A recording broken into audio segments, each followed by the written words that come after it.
Hello अस्सलाम वालेकुम। तो today my topic is about के श्रोडिंगर वेव इक्वेशन को यूज़ करके हम किस तरह से डिफरेंट क्वांटम नंबर्स को फाइंड कर सकते हैं। तो सबसे पहले तो क्वांटम नंबर फाइंड करने के लिए वी हैव टू नो कि हमें जो हम कोऑर्डिनेट्स यूज़ कर रहे थे, कार्टेशियन कोऑर्डिनेट्स एक्स वाई जी, हमें उसकी जगह पोलर कोऑर्डिनेट्स यूज़ करने पड़ेंगे। पोलर कोऑर्डिनेट्स हम तब यूज़ करते हैं जब हम स्फेरिकल किसी चीज़ की मूवमेंट को चेक कर रहे हो। तो हमें पता है हमारा जो इलेक्ट्रॉन है वो around the nucleus spherical move करता है। पहले जो हमने 1 डिमेंशनल 3 डिमेंशनल मोशन देखी वो हमने बॉक्स में देखी थी। तो यहाँ पे हम स्फेरिकल मूवमेंट्स को देख रहे हैं, और जब हम स्फेरिकल मोशन को चेक करेंगे तो हम पोलर कोऑर्डिनेट्स लगाएंगे। पोलर कोऑर्डिनेट्स में थीटा आ जाता है, फाई आ जाता है और आर आ जाता है। तो इसके लिहाज से हम इक्वेशन को मॉडिफाई करेंगे। तो सबसे पहले हम श्रोडिंगर वेव इक्वेशन लिखते हैं, जो कि हम पहले भी निकाल चुके हैं। आप मेरे पिछले लेक्चर कंसल्ट कर सकते हैं। Laplacian operator wave function plus 8 pi square m over h square e minus v wave function is equal to 0। तो ये हम ऑलरेडी निकाल चुके हैं। अब ये जो लैप्लासियन ऑपरेटर है ये with respect to Cartesian coordinates है। अब इसको हमने, इसकी वैल्यू को हमने चेंज करना है, इसकी वैल्यू को हमने यहाँ पे पुट करना है। तो हमारा जो है वो पोलर कोऑर्डिनेट्स के लिहाज से हमने करना है, कार्टेशियन के लिहाज से नहीं चेंज करना। तो हम इसको चेंज कर देंगे। तो अब अगर हम पोलर कोऑर्डिनेट्स यहाँ पर लिखें तो उसकी वैल्यू है 1 over R square curly partial derivative इसको बोलते हैं, पार्शियल डेरिवेटिव आर का R square partial derivative with respect to partial derivative R का। तो ये जो कोऑर्डिनेट है विद रिस्पेक्ट टू आर है, इसमें हर जगह आर है। 1 over R square partial derivative over partial derivative R. ठीक है, ये जो करली है ये पार्शियल डेरिवेटिव को रिप्रेजेंट करता है। R square partial derivative over partial derivative R. तो ये आर के लिहाज से है। तो दूसरा कोऑर्डिनेट अब हम लिख लेते हैं, वो होगा 1 ओवर आर स्क्वायर। इसमें आर स्क्वायर भी आएगा और साथ में थीटा। दूसरा जो है कोऑर्डिनेट हमारा थीटा है, साइन थीटा। तो इसमें बाकी सारी वैल्यूज़ जो हैं वो थीटा के लिहाज से होंगी, और एक आर भी साथ में आएगा, साइन थीटा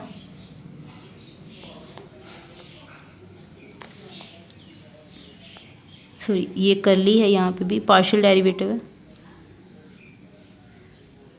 तो दूसरा हमारा कोऑर्डिनेट आप देख सकते हैं थीटा के लिहाज से है। यहाँ पे भी थीटा है, यहाँ पे भी थीटा है, ये भी थीटा है, और ये partial derivative over partial derivative theta, ये भी थीटा है।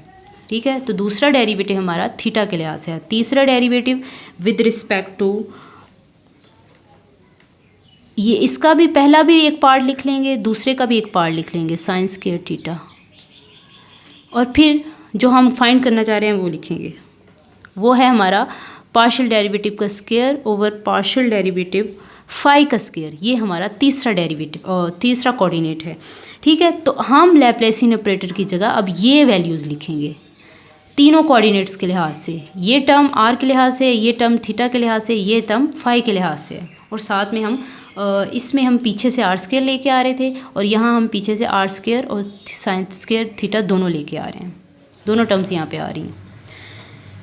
तो लैप्लासियन ऑपरेटर की जगह ये लिखेंगे, और बाकी क्योंकि लैप्लासियन ऑपरेटर के साथ वेव फंक्शन भी मल्टीप्लाई हो रहा है तो हर टर्म में वेव फंक्शन लिखेंगे। यहाँ वेव फंक्शन लिखेंगे हर टर्म में, अंदर जहाँ पे भी partial derivative with respect to r है wave function, partial derivative with respect to theta wave function, और यहाँ पे भी हम वेव फंक्शन लिखेंगे।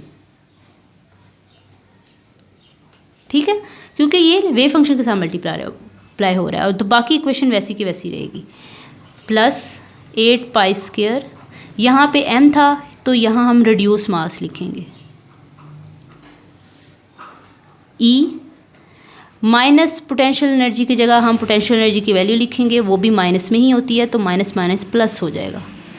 पोटेंशियल एनर्जी की वैल्यू माइनस में आती है तो वो माइनस माइनस प्लस हो जाएगा। और क्या वैल्यू होती है पोटेंशियल एनर्जी की?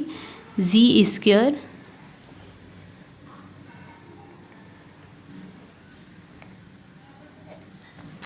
Wave function is equal to 0। तो ये इक्वेशन अब हमारी पोलर कोऑर्डिनेट्स के लिहाज से मॉडिफाई हो चुकी है। अब इसको हम फर्दर मॉडिफाई करेंगे, और हमें पता है, हमने पीछे भी एक लेक्चर में पढ़ा था कि हमारा जो वेव फंक्शन है वो with respect to X Y Z will be equal to X उसका कोऑर्डिनेट, प्रोडक्ट वाई वाई उसका वाई वाला कोऑर्डिनेट, जी और जी वाला कोऑर्डिनेट। मतलब जो वेव फंक्शन अगर हम तीनों एक्सिस के लिहाज से देखें तो वो उसके अपने ही एक्सिस के प्रोडक्ट के इक्वल होगा। इसी तरह यहाँ पे भी अगर वेव फंक्शन हम थीटा फाई और आर के लिहाज से देखें तो वो अपने ही कोऑर्डिनेट के प्रोडक्ट के इक्वल होगा। कैसे? आर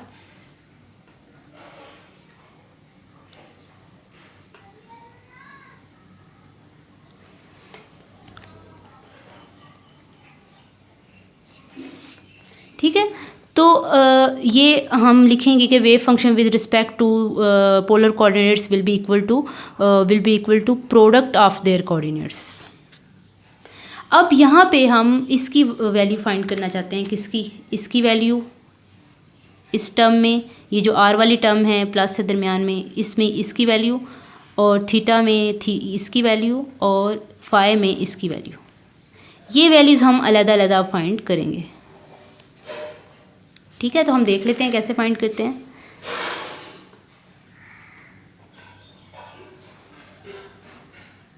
अगर हम with respect to R find कर रहे हैं, दिस मीन बाकी दो कोऑर्डिनेट्स जो हैं वो कांस्टेंट है। क्या क्या कांस्टेंट होगा? थीटा और फाई इसमें कांस्टेंट होगा, और विद रिस्पेक्ट टू सारा का सारा चेंज, ये अब टोटल चेंज आ गया है, total change with respect to R होगा। ठीक है। पार्शियल चेंज का मतलब ये है कि इस इक्वेशन में कुछ चेंज आर के लिहाज से, कुछ चेंज थीटा के लिहाज से, कुछ चेंज फाई के लिहाज से, लेकिन जब हमने अलग-अलग करना है तो उस टर्म में सारे का सारा चेंज आर के लिहाज से, तो हम टोटल चेंज का यहाँ वर्ड लिखें। बाकी वैल्यूज़ भी ऐसे ही फाइंड कर लेते हैं। ये वाली यहाँ पे आर कांस्टेंट होगा, फाई कांस्टेंट होगा, और थीटा के लिहाज से सारा चेंज होगा।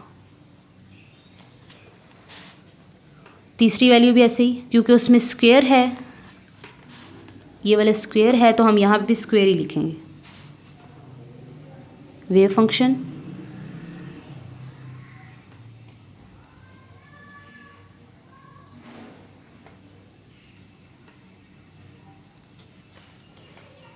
Total change with respect to phi ही होगा।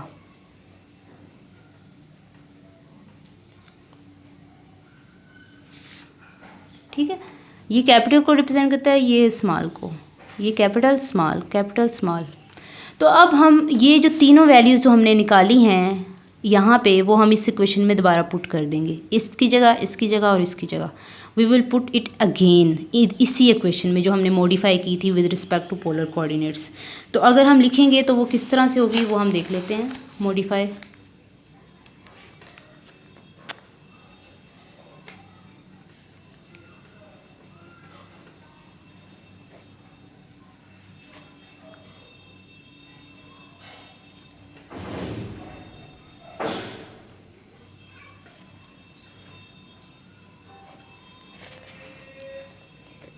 वैल्यूज़ पुट की हैं उसकी जगह जो हमने पीछे वैल्यूज़ निकाली हैं, बाकी सारी इक्वेशन सेम है।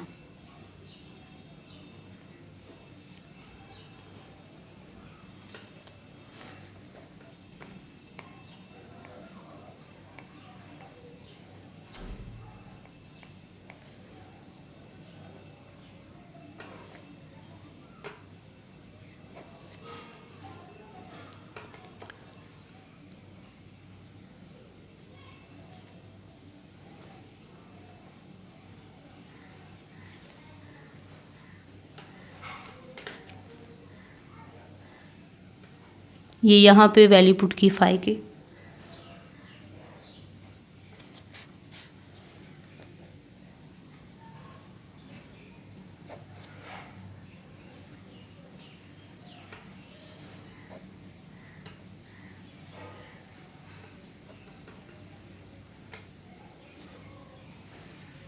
यहाँ पे वेव फंक्शन था, वेव फंक्शन की ऑलरेडी हम वैल्यू देख चुके हैं। वेव फंक्शन की वैल्यू किसके बराबर है?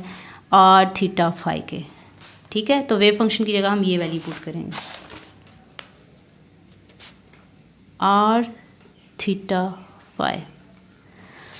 अब हम इस सारी इक्वेशन को मल्टीप्लाई करेंगे with R theta and phi, और डिवाइड करेंगे, डिवाइड करने से क्या होगा कि इसमें जो एक्स्ट्रा कांस्टेंट वैल्यूज़ हैं वो कट जाएंगी। इसमें थीटा और फाई कट जाएगा इस टर्म में, आर वाली टर्म में, इसमें आर और फाई कट जाएगा, और इसमें आर और थीटा कट जाएगा, और इसमें तीनों कट जाएंगे। तो जो जो एक्स्ट्रा वैल्यूज़ हैं वो हम काट देंगे, और पीछे हम चाहते हैं कि वो जो टर्म है वो पूरी की पूरी आर को ही रिप्रेजेंट करे, ये टर्म पूरी की पूरी थीटा को रिप्रेजेंट करे, ये टर्म पूरी की पूरी फाई को रिप्रेजेंट करे। और इस तरह हम जब इसको डिवाइड करेंगे तो हम देखते हैं क्या क्या कटता है। यहाँ तो सारा कट जाएगा, यहाँ पे आर थीटा फाई 2 कटेगा, पीछे सिर्फ फाई रह जाएगा इस टर्म में, और इस टर्म में आर थीटा फाई, इसमें आर और फाई कट जाएगा, पीछे सिर्फ थीटा रह जाएगा, और इस टर्म में आर थीटा फाई, थीटा और फाई कट जाएंगे, पीछे रह जाएगा आर। दो दो चीज़ें कट रही हैं, एक एक चीज़ ऐड हो रही है, और जो ऐड हो रही है वो उसी के लिहाज से है। इसमें जो ऐड हो रहा है वो आर है, और ये पूरा कोऑर्डिनेट आर के लिहाज से है। इसमें जो ऐड हो रहा है वो थीटा है, और ये पूरा कोऑर्डिनेट थीटा के लिहाज से है। इसमें जो ऐड हो रहा है, क्या ऐड हो रहा है, आर और थीटा कटा था, पीछे फाई है, और ये पूरा कोऑर्डिनेट फाई के लिहाज से है। तो मोडिफाई होकर इक्वेशन आपकी आ जाएगी 1/r, ये जो आर ऐड हुआ है, आर स्क्वायर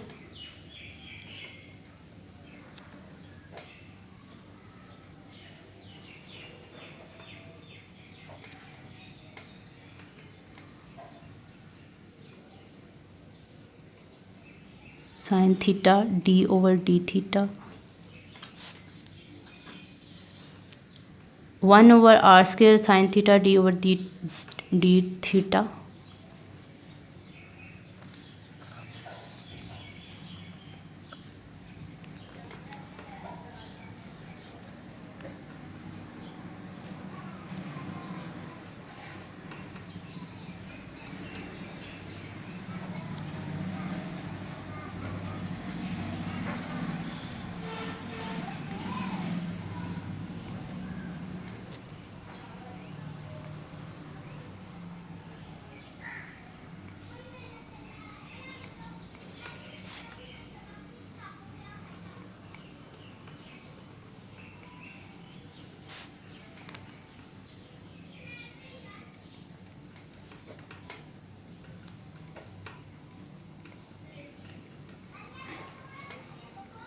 सारी क्वेश्चन वैसी की वैसी है, बस जो मैंने कटिंग के बाद जो फाइनल फॉर्म आ रही है वो मैं लिख रही हूँ, आप देख सकते हैं।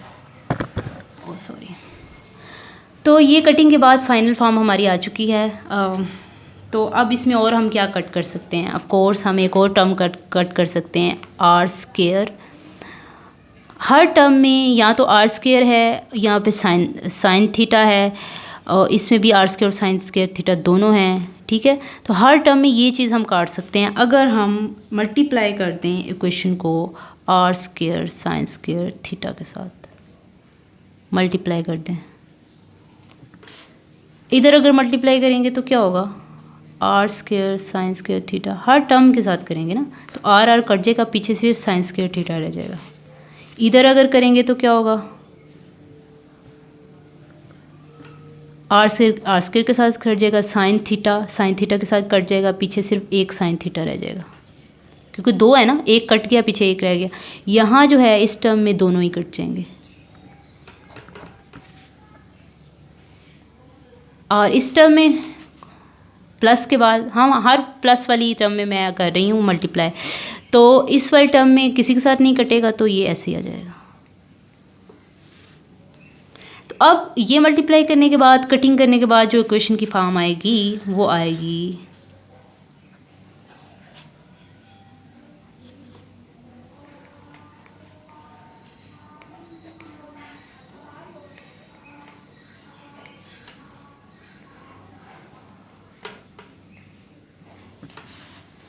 और मैंने बोला था इसमें आर स्क्वायर कट जाएगा, साइन थीटा के साथ कट जाएगा, पीछे सिर्फ एक साइन थीटा रह जाएगा, d/d थीटा। ये वाला जो 1/थीटा है हम इसके नीचे लिख देते हैं, क्योंकि एक ही टर्म है, प्लस के बाद वही टर्म है, इधर इसके नीचे कटिंग के बाद लिखते हैं या वैसे लिखते हैं, कोई फ़र्क नहीं पड़ता।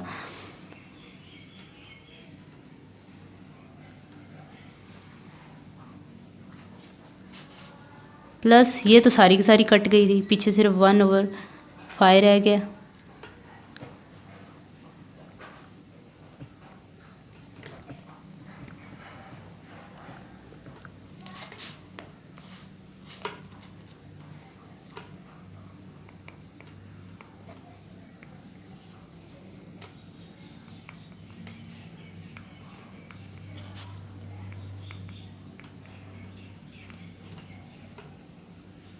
साइन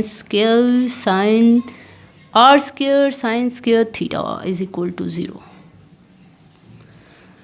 तो ये जो है अब हमारी इक्वेशन जो है वो इस तरह से मॉडिफाई हो चुकी है। अब हम इसको क्या करेंगे, अब हम ये करेंगे कि इसमें जो ये वाला पोर्शन है वो उठा के हम 0 के इससे इक्वल कर देंगे। यहाँ प्लस है, यहाँ होके माइनस हो जाएगा, ठीक है। तो इससे हम जो वैल्यू फाइंड करेंगे वो वैल्यू होगी मैग्नेटिक क्वांटम नंबर की। सारी इक्वेशन वैसी की वैसी, बस ये वाली टर्म उठा के इधर माइनस कर देंगे। तो मैं आपको लिख के दिखाती हूँ माइनस करके वो कैसी होगी, किस तरह की लगेगी। साइन स्क्वायर थीटा और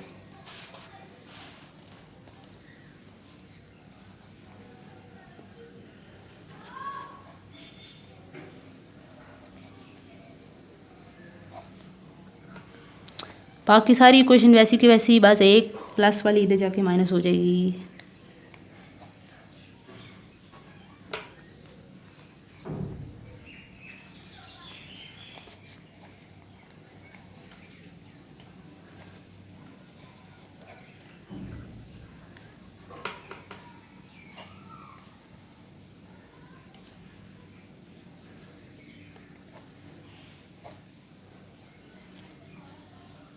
सॉरी, ई है, ये एनर्जी थी।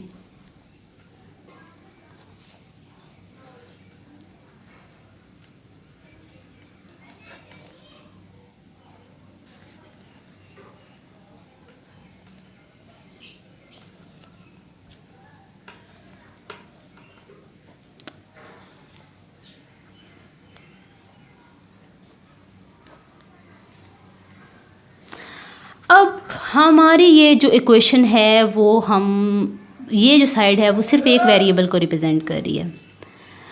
तो हमारी ये जो इक्वेशन है वो with respect to r, theta और फाई तीनों के लिहाज से और इनकी सब वैल्यूज़ के लिहाज से होनी चाहिए। तो हमारी जो इक्वेशन जो है वो उसकी दोनों साइड जो हैं वो कांस्टेंट होनी चाहिए। तो हम अगर इसको इसके इक्वल कर रहे हैं तो हम इसको किसी कांस्टेंट के इक्वल लिखेंगे, वरना हम इसको ऐसे नहीं कर सकते।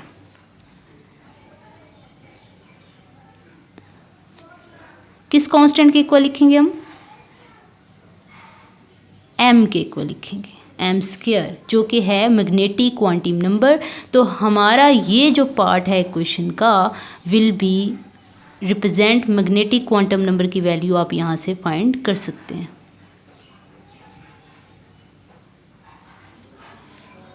ठीक है। तो हमने इसको किसके इक्वल कर दिया? m स्क्वायर के इक्वल कर दिया। तो इस इक्वेशन से you can find m square की वैल्यू आप फाइंड कर सकते हैं। और m स्क्वायर की वैल्यू क्या किसके इक्वल होगी? ऑफ कोर्स ये सारी वैल्यूज़ हम पुट करेंगे तो उसके इक्वल होगी m स्क्वायर की वैल्यू। तो ये जो सारी इक्वेशन की अगर हम वैल्यूज़ पुट करें तो it will represent m square magnetic quantum number. और आप इसको इस वाली इक्वेशन से भी फाइंड कर सकते हैं, ठीक है। इस इक्वेशन से फाइंड कर लें या इस इक्वेशन को m स्क्वायर के इक्वल ये सारी वैल्यूज़ पुट, अगर आपको ये सारी वैल्यूज़ पता हैं, ये सारी वैल्यूज़ बाकी दो कोऑर्डिनेट्स पता हैं, वो वैल्यूज़ पुट करके भी आप m स्क्वायर की वैल्यू फाइंड कर सकते हैं। और अगर आपको बाकी कोऑर्डिनेट्स नहीं पता, सिर्फ ये वाला पता है, तो इससे भी आप फाइंड करके कैलकुलेट कर सकते हैं। तो एक क्वांटम नंबर तो हमारा हो गया डन। अब हम दूसरा क्वांटम नंबर करेंगे इसी इक्वेशन को आगे लेके जाते हुए, इसी को आगे से मॉडिफाई करते हुए। तो नेक्स्ट स्टेप हम क्या करेंगे, हम अब एक और क्वांटम नंबर के पीछे पड़ गए हैं। अब हमारा जो है हमें पता चल गया, हमारा फाई जो है उससे मैग्नेटिक क्वांटम नंबर पता चल रहा है, हमारे आर से प्रिंसिपल क्वांटम नंबर पता चलेगा और कोऑर्डिनेट से, और हमारे थीटा कोऑर्डिनेट से एजीमुथल क्वांटम नंबर का पता चलेगा। तो अब हम आर वाली वैल्यू को अकेला करने की कोशिश करते हैं इस इक्वेशन के अंदर, उसको अलग करने की कोशिश करते हैं ताकि उससे हम, जैसे हमने इसको अलग किया था, अब इसमें देखिए कोई और चीज़ नहीं है, 5 5 5, तो इससे हमने मैग्नेटिक क्वांटम नंबर निकाल लिया था। अब हम आर को अलग करने की कोशिश करते हैं, कैसे? तो हम सबसे पहले तो क्या करेंगे, हम इसको साइन स्क्वायर थीटा के साथ डिवाइड कर देंगे। ये जो इक्वेशन है सारी, ये जो इक्वेशन है, ये जिसमें हमने इसको एम स्क्वायर के इक्वल लिखा है, इस इक्वेशन को हम आर स्क्वायर थीटा के साथ डिवाइड कर देंगे। हम फर्दर मॉडिफाई करने जा रहे हैं इसको, सारी इक्वेशन को, इस वाले पार्ट को भी, इस वाले पार्ट को भी, ठीक है। ठीक है, तो अब हम देखते हैं कि मल्टीप्लाई करने के बाद क्या नतीजा निकलता है। ऑफ कोर्स ये कट जाएगा इस वाले पार्ट में, और इस वाले पार्ट में आर साइन, इसमें एक कट जाएगा नीचे और इससे एक साइन थीटा रह जाएगा, साइन स्क्वायर थीटा एक कट जाएगा, एक रह जाएगा इस वाली टर्म में। दूसरी टर्म यहाँ पे आ जाए, सारा ही कट जाएगा। इस साइड पे हम इसको जो है वो m के इक्वल लिख चुके हैं, इस साइड पे कुछ भी नहीं कटेगा, दोनों साइडों पे हम करेंगे ना डिवाइड, तो इस साइड पे वो m स्क्वायर, इसको m स्क्वायर के इक्वल लिख दिया है, multiply by divided by r sine theta, ऐसे कैसे ही आ जाएगा। ये साइड भी करेंगे ना हम। तो अब हम देखते हैं कि होल इक्वेशन को हमने किसके साथ मल्टीप्लाई किया है, डिवाइड होल इक्वेशन, मैं दोबारा बता देती हूँ, हमने सारी इक्वेशन को डिवाइड किया है विद साइन स्क्वायर थीटा। तो हमारे पास जो वैल्यू आई है, लास्ट वैल्यूज़ मैंने बताया कहाँ कहाँ डिवाइड करके क्या क्या कट रहा है, तो वो जो वैल्यू आएगी वो क्या आती है वो हम देख लेते हैं। 1/r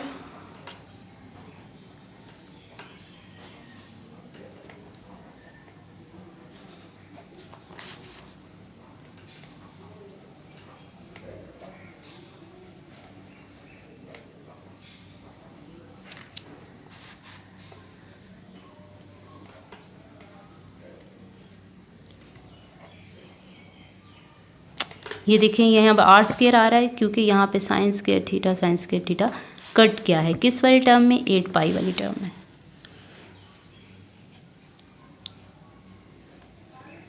सॉरी, एक टर्म रह गई थी उसमें थीटा वाली, तो वो भी लिख लेते हैं।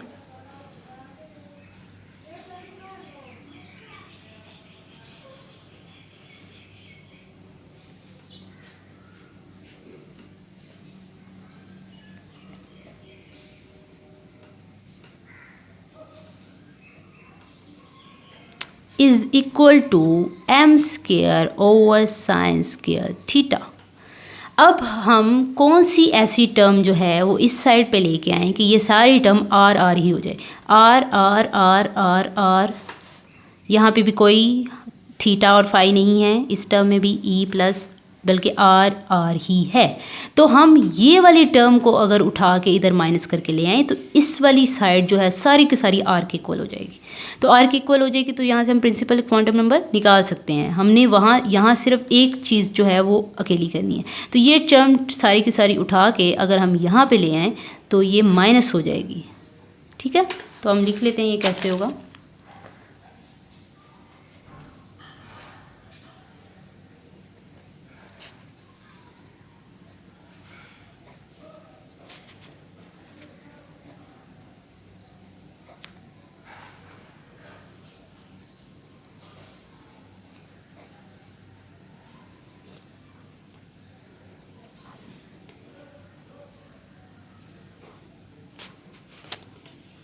Are square is equal to m square sine square theta minus, वो सारी टर्म इधर आके हो जाएगी माइनस,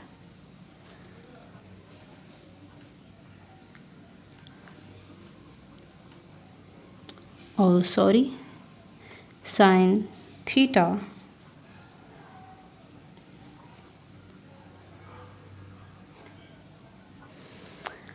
ओके। तो अब हमारी ये जो साइड है इक्वेशन की, ये सारी की सारी आर है, और इस साइड पे जो हमारा सारा का सारा है वेरिएबल वो थीटा है। यहाँ आर है, यहाँ पे थीटा है, मैग्नेटिक क्वांटम नंबर साथ में प्रेजेंट है। दोनों साइडों पे एक वेरिएबल है, तो हम यहाँ पे भी जैसे हमने पीछे फाई वाली वैल्यू को हमने किसके इक्वल किया था, हमने magnetic quantum number M constant के इक्वल किया था। तो इस साइड पे भी ये इक्वेशन ओवरऑल जो है तीनों वेरिएबल्स को रिप्रेजेंट कर रही है। तो हम भी ये जो साइड है उसको कर देंगे कांस्टेंट के इक्वल बीटा के इक्वल करेंगे। तो बीटा की वैल्यू से आप ये वाले क्वांटम नंबर की वैल्यू फाइंड कर सकते हैं, लेकिन आप डायरेक्ट नहीं करेंगे, इसको हम थोड़ा चेंज करते हैं। तो ये वाली सारी की सारी इक्वेशन जो है अब हमने किसके इक्वल कर दी, बीटा के इक्वल कर दी, कांस्टेंट कर दी। तो कांस्टेंट से हम आर की वैल्यू फाइंड कर सकते हैं। ठीक है, किस तरह से फाइंड करेंगे, इसको थोड़ा सा मॉडिफाई करेंगे। We will multiply with R over R square. Okay, हम आर ओवर आर स्क्वायर के साथ मल्टीप्लाई करेंगे दोनों साइड्स को इक्वेशन की। इस साइड को हम ऑलरेडी बीटा के इक्वल कर चुके हैं, रिमेंबर। तो अब अगर हम करेंगे आर ओवर आर स्क्वायर के इक्वल, तो यहाँ से आर कट जाएगा, मल्टीप्लाई करेंगे इस इक्वेशन में, इस टर्म में आर स्क्वायर कट जाएगा, यहाँ आर कटा, आर इस टर्म में आर स्क्वायर कटेगा, पीछे आर रह जाएगा नीचे, और ये तो ऑलरेडी बीटा के इक्वल है, तो ये मल्टीप्लाई हो जाएगा। ये टर्म हमने बीटा के इक्वल कर दी हुई है। बीटा के इक्वल करने के बाद आर ओवर आर स्क्वायर के साथ मल्टीप्लाई करेंगे दोनों साइड्स को। तो हमारे पास जो फाइनल इक्वेशन आएगी, आर कट चुका है, वो आएगी R square D over D R. बाकी इक्वेशन सारी की सारी वैसे ही, जो टर्म्स कट रही हैं वो मैं काट देती हूँ, और हर टर्म का मतलब प्लस के बाद जो टर्म आती है।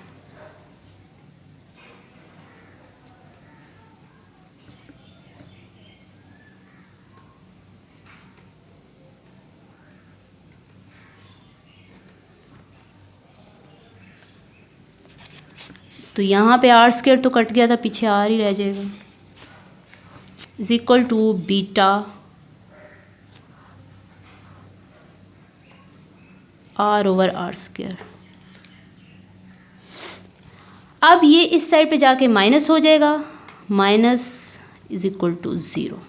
तो ये जो आपकी इक्वेशन है, इस इक्वेशन से you can find principal quantum number, क्योंकि यहाँ पे सारी की सारी वैल्यू आर की हैं। यू कैन सी यहाँ पे कोई भी वैल्यू जो है आर के अलावा नहीं। ये इक्वेशन, पीछे जो इक्वेशन थी मैग्नेटिक क्वांटम नंबर, इस इक्वेशन से आप फाइंड कर सकते हैं प्रिंसिपल क्वांटम नंबर।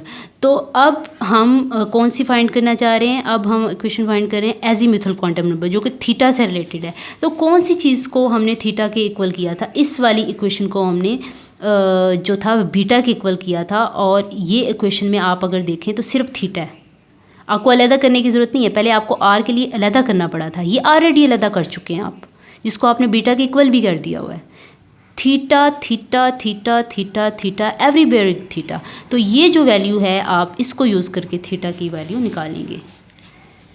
तो ये वैल्यू थी M square sine square theta 1 over, आपको इसको अलहदा करने की ज़रूरत नहीं है, आप ऑलरेडी एक स्टेप में कर चुके हैं। किसके इक्वल था, ये बीटा के इक्वल था। यहाँ से आप जो है अपना अजीमुथल क्वांटम नंबर निकालेंगे, लेकिन पहले थोड़ा सा इसको मॉडिफाई करेंगे। हर दफ़ा आपको मॉडिफाई करना पड़ेगा। मॉडिफाई करने के लिए सबसे पहले multiply with theta, capital theta के साथ मल्टीप्लाई करें इक्वेशन की दोनों साइड्स को करेंगे, तो यहाँ तो थीटा वैसे का वैसा आ जाएगा, माइनस के बाद वाली टर्म में थीटा नीचे वाले कैपिटल थीटा से कट जाएगा, और इस साइड में भी थीटा ऐसे का ऐसा आ जाएगा। ठीक है, तो मल्टीप्लाई करने के बाद आप क्या करेंगे, आप ये वाली जो साइड है इक्वेशन की प्लस है, इस साइड पे जाके इसको नेगेटिव कर देंगे। ये जो टर्म है उठा के इधर ले जाएंगे, तो पीछे आपका रह जाएगा -1 ओवर, यहाँ -1 ओवर साइन थीटा रह जाएगा, d over d theta sine theta दी कैपिटल थीटा बी कैपिटल थीटा, और ये वाली टर्म जो है इधर जाके माइनस हो जाएगी।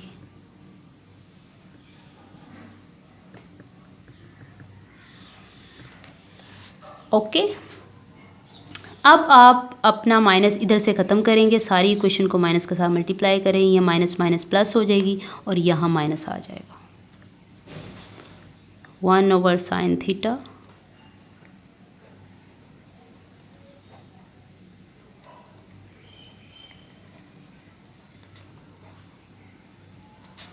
माइनस, और यहाँ से आप एक चीज़ कॉमन भी ले सकते हैं, थीटा।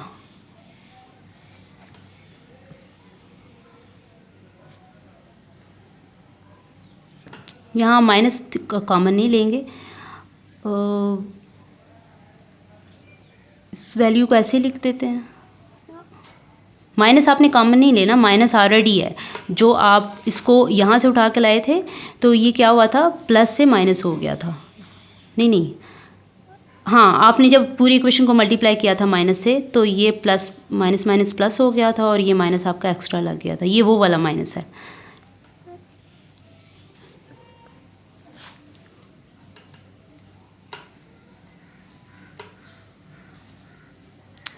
अब आप इस इक्वेशन को उठा के इस साइड पे ले आएंगे, इसको प्लस कर देंगे, तो जो आपकी फाइनल इक्वेशन आएगी आप उससे फाइंड कर सकते हैं एजीम्यूथल क्वांटम नंबर। वो मैं आपको लिख देती हूँ। फाइनल इक्वेशन आपकी क्या है,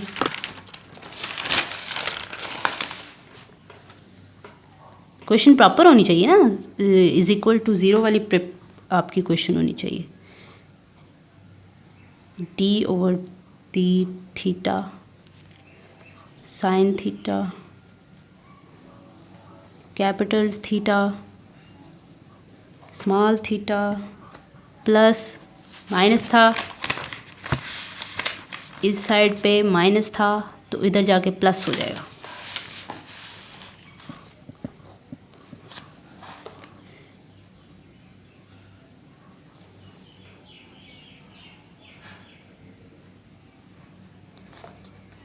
ये आपने कॉमन जो लिया हुआ था, ठीक है। तो ये है आपकी final equation with respect to azimuthal quantum number. इससे आप एजीम्यूथल क्वांटम नंबर फाइंड कर सकते हैं इस इक्वेशन से। पीछे जो हमने 2 इक्वेशंस निकाली हैं, ये वाली निकाली है एक, ये वाली इक्वेशन इज इक्वल टू 0, इससे आप प्रिंसिपल क्वांटम नंबर फाइंड कर सकते हैं। और ये जो आपकी इक्वेशन है, इससे आप मैग्नेटिक क्वांटम नंबर फाइंड कर सकते हैं। इसकी फर्दर डेरिवेशन मैं आपको नेक्स्ट लेक्चर में बताऊंगी। If you have any question you can ask in comment box and don't forget to subscribe, like and share. अल्लाह हाफिज़।